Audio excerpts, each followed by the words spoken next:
गुलाम Ali Chandio bureau chief ज़िलो Jamshoro Shaheed Allah Bakhsh Soomro university of art design and heritage Jamshoro में पहिरीं international symposium eco art green Latif फितरत ऐं सकाफ़त पुॼाणी ते पहुतो। सिंपोजियम जे इख़्तितामी तक़रीब में मुहक़िक़नि ऑर्गेनाइज़रनि ऐं रज़ाकारनि में सर्टिफिकेट विरहाया विया। 2 ॾींहनि वारी तक़रीब में मुख़्तलिफ़ क़िस्मनि जूं सरगर्मियूं पेश कयूं वियूं, जिन में शाइरी, आर्ट, मैथमेटिक्स ते ॿधल रिसर्च सेंटर, इको आर्ट नुमाइश, सेबिस यूनिवर्सिटी ऐं सेंटर फॉर नॉलेज डेवलपमेंट जे विच में मामले ते सहियूं ऐं इको आर्ट लतीफ़ गार्डन जो इफ़्तिताह शामिल हुआ। शाह लतीफ़ जी शाइरीअ जे मुख़्तलिफ़ पहलुअनि ते इटली, ऑस्ट्रेलिया, इंडिया ऐं पाकिस्तान जे समूरनि सूबनि मां 15 स्कॉलरनि पंहिंजा तहक़ीक़ी मक़ाला पेश कया। सिंपोजियम में पैनल, मुबाहिसा ऐं वर्कशॉप पिणु शामिल हुआ।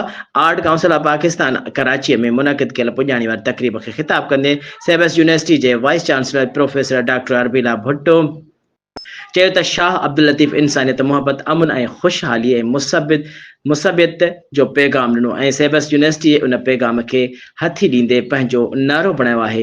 हुन चयो त SABS university Jamshoro, centre for knowledge development ऐं university of sufism and modern sciences Bhitshah जे सहकार सां तसौफ़, फ़न, साइंस, रियाज़ी ऐं टेक्नोलॉजीअ खे हिक प्लेटफॉर्म ते आणण लाइ हिक बहितरीन क़दम खयों आहे त जीअं नौजवान नस्ल खे पंहिंजी धरतीअ जे पाड़नि सां ॻंढे सघिजे। डॉक्टर भुट्टो चयो त इल्म जी ॻोल्हा लाइ पब्लिक प्राइवेट पार्टनरशिप जे वसी गुंजाइश मौजूदु आहे ऐं सेबस यूनिवर्सिटी जामछोरो इन ख़्याल खे भरण जी कोशिश करे रही आहे त जीअं इदारो मुस्तक़बिल में पाण भरो बणिजी सघे। Centre of knowledge development J CEO प्रेम मिथराणी ऐं चीफ ऑर्गेनाइज़र फज़लुल्लाह ख़ान 2 ॾींहनि वारे सिंपोजियम खे कामयाब बनाइण ते समूरनि मुहक़िक़नि ऐं शिरकत कंदड़नि जा थोरा मञा। आर्ट काउंसिल ऑफ पाकिस्तान कराचीअ में हिक पैनल डिस्कशन थियो, जंहिं में नाले वारे आर्टिसन समाज में आर्ट ऐं डिज़ाइन जी अहमियत ते ख़्यालनि जी ॾेवट कई।